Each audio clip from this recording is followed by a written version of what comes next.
Welcome to our brand new episode of the Daily Debate. My name is Ahmed Nader, and tonight we're going to focus on the June 30th revolution and how it affected the diplomacy and the foreign affairs file, and specifically under the tenure of His Excellency President Abdel Fattah al-Sisi for the past decade or so, and to be reshaping the state as well as the regional stability. And we will be starting straight away with the main top stories for today, as President Abdel Fattah al-Sisi received the heads of the Suez Canal Authority and the South Red Sea Shipyard Company. During the meeting, President al-Sisi stressed the necessity of continuing with the localization of the maritime units production to address the national and the export needs. He also reviewed the preparations for the fiberglass factory of the Suez Canal Company for the modern boats. Al-Sisi stressed that the quality control safety measures must be followed during the production of the maritime units.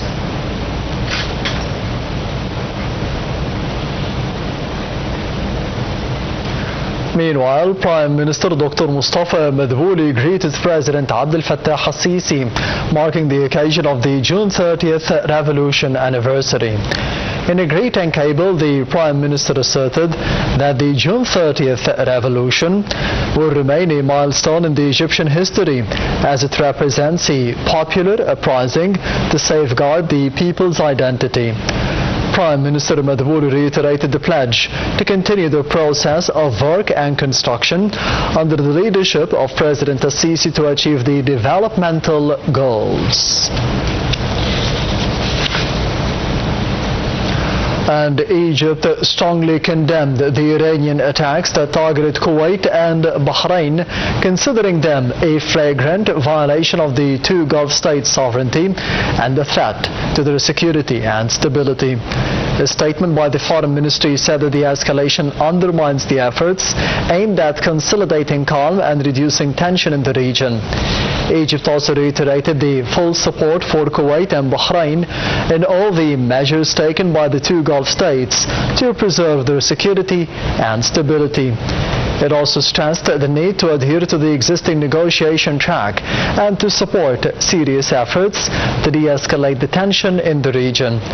It also reaffirmed the need for the concerted efforts to restore dialogue and use the peaceful means to settle disputes in a way to contribute to enhancing regional security and stability.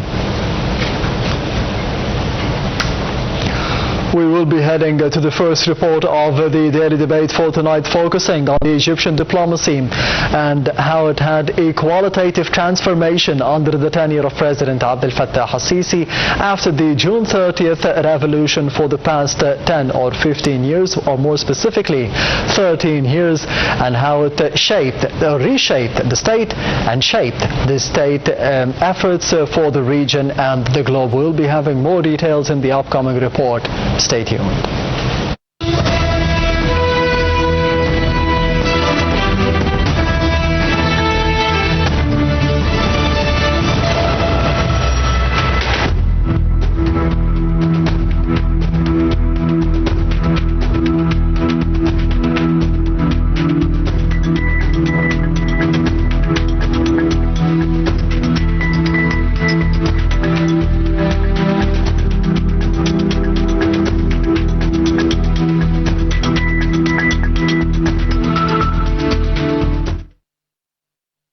13 years ago, the June 30th, 2013 revolution took place, marking the start of development revolution, in which new methods and ideas were launched in managing the country's resources. Egypt's intellectuals affirmed that June 30th revolution turned into a source of enormous soft power for the Egyptian state, and it restored Egypt's identity, culture, and heritage. Since President Fattah al-Sisi has assumed office in June 2014, he has been keen to make a new Egypt and has filled the capital and other governorates and new cities with seemingly endless construction work and other development projects that directly touched the citizens' lives. Egyptian foreign policy has regained its pivotal position in region, Africa and the wider world since the 30th of June revolution. Over the past decade, Egypt has exerted extensive and tangible efforts in its foreign policy within various Arab, Islamic, African and international circles. It has worked towards reclaiming its pivotal position and role for the benefit of its people, the region and the world. It has successfully restored its regional and international networks of relations to the desired level of balance, dynamism and mutual respect. It has also contributed to the achievement of Egypt's national security goals, strengthened its military and economic capabilities, and maintained its historical and traditional foreign policy objective. The June 2013 revolution aimed to establish a strategic framework for Egyptian foreign policy based on several specific pillars. The first pillar is that full international and regional cooperation in fighting terrorism and aiming at its sustainable eradication became a major goal of Egypt's foreign policy in the post-30th of June 2013 period. Egypt presented a comprehensive vision for combating terrorism, aiming to uproot it and track its financing and weapons networks. Egypt condemns countries that provide safe havens for terrorist organizations to train fighters and denounces commercial dealings with these groups, as well as media outlets that promote terrorist organizations. Egypt's foreign policy in combating terrorism is not solely based on security solutions, however, as it is also based on international cooperation. Egypt has participated in the international coalition against terrorism by sharing expertise in supporting failed states in rebuilding their institutions and eliminating safe havens for terrorist groups. Egypt, through its foreign policy efforts, seeks to fully support all endeavors aimed at resolving crises in the region and protecting it from extremism and sectarian fragmentation.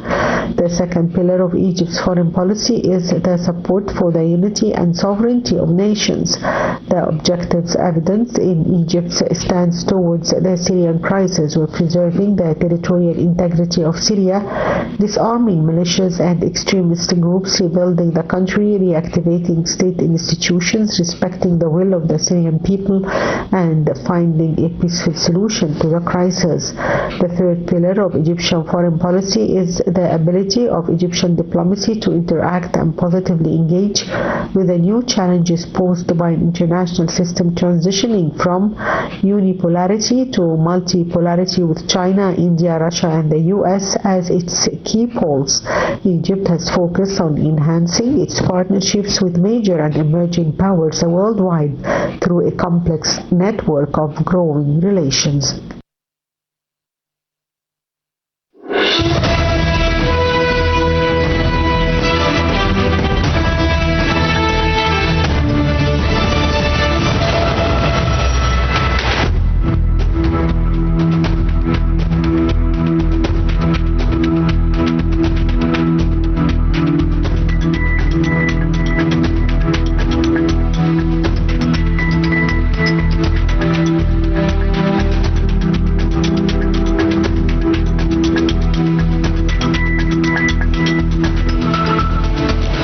Welcome back. You're still watching the Daily Debate, and I'm honored to be having with me in the studio for tonight Engineer Mostafa and Naggari, the member of the Egyptian Businessmen Association.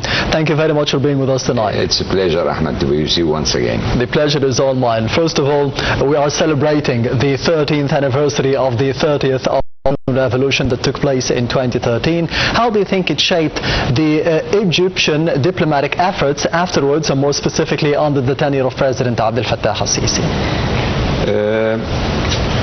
Let me tell you that we all remember these days, and we remember how the Egyptians refused to cancel their culture and to cancel their feelings towards others, and what we have been educating for many years about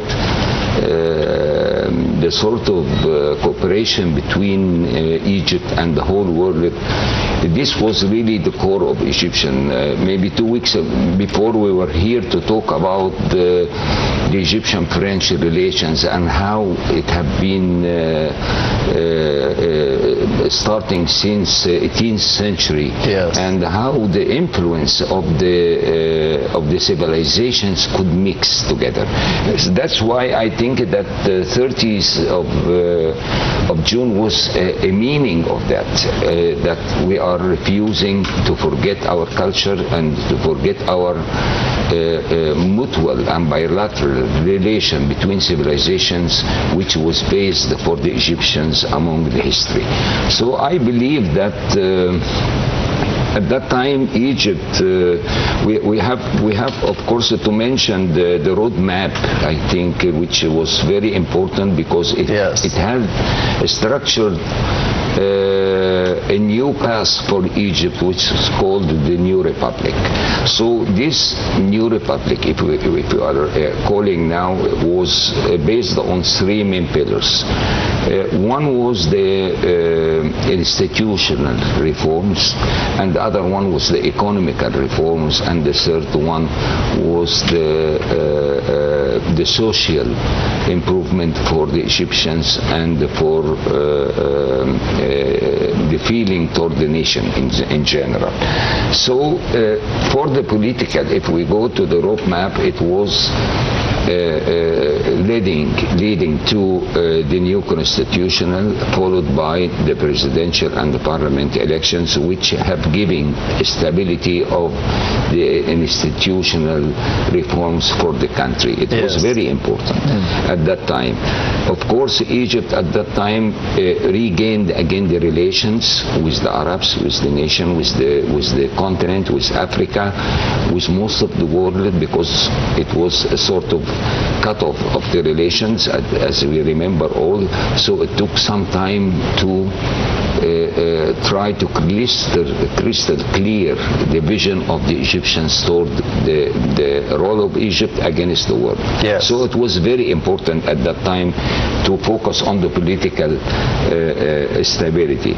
Of course, restoring the security, it was also one important issue to try to call for development. The security was so bad at the country at that time, we remember all that, and so restoring the security was on the top of the agenda of the government and His Excellency President Fattah al-Sisi, and we really felt that there is a sort of solid state, if you can say, at that time, that the security came up and the stability started to be present in several fields in the country.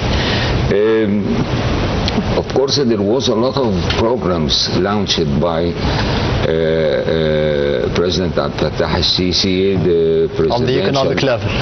No, still on the in the political level. Of course, there was one program which is leading to the presidential leadership program, and there was also the Academy for Training, which was trying to have new generation of leaderships which are able to rule the country and to present the new state to the global.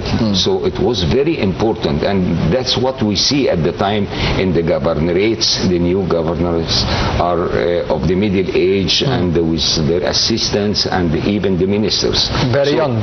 Yes. So this was the start, the strategy which was based on the political issues to try to refresh the vision of Egypt for everyone, to try to build a new generation able to rule the country on ways of understanding the meanings of management and the rational management, and try to recorrect the relations with our Arab neighbors, with the continent, with Europe, with our main player, with the US, with Russia.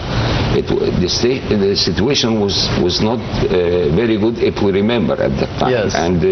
And that's helped a lot to lead to the economical step, because all the financial institution at that time started to deal with Egypt. We have to remember at that time that the reserve, the foreign currency reserves was to the least. It was about $13 billion, and our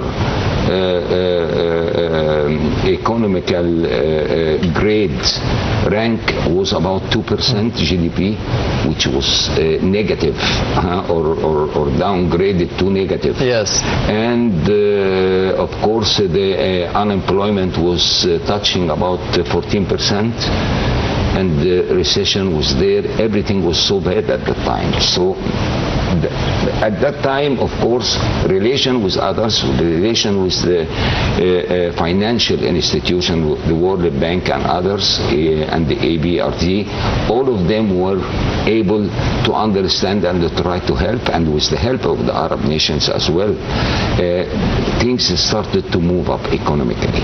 And that's why we see that we were stable to face the problem of COVID-19 to an extent. Our GDP have reached 5.7 at the time of 2019, and the unemployment have decreased to be about 6.5%. So, and the reserves of the foreign currencies have reached 50 billion historic plus numbers now. Yeah, so that's why I see that it was not only one channel. The country was moving in several channels. If we talk about fields of industry, let us say, now we are having about 150 industrial zones in Egypt.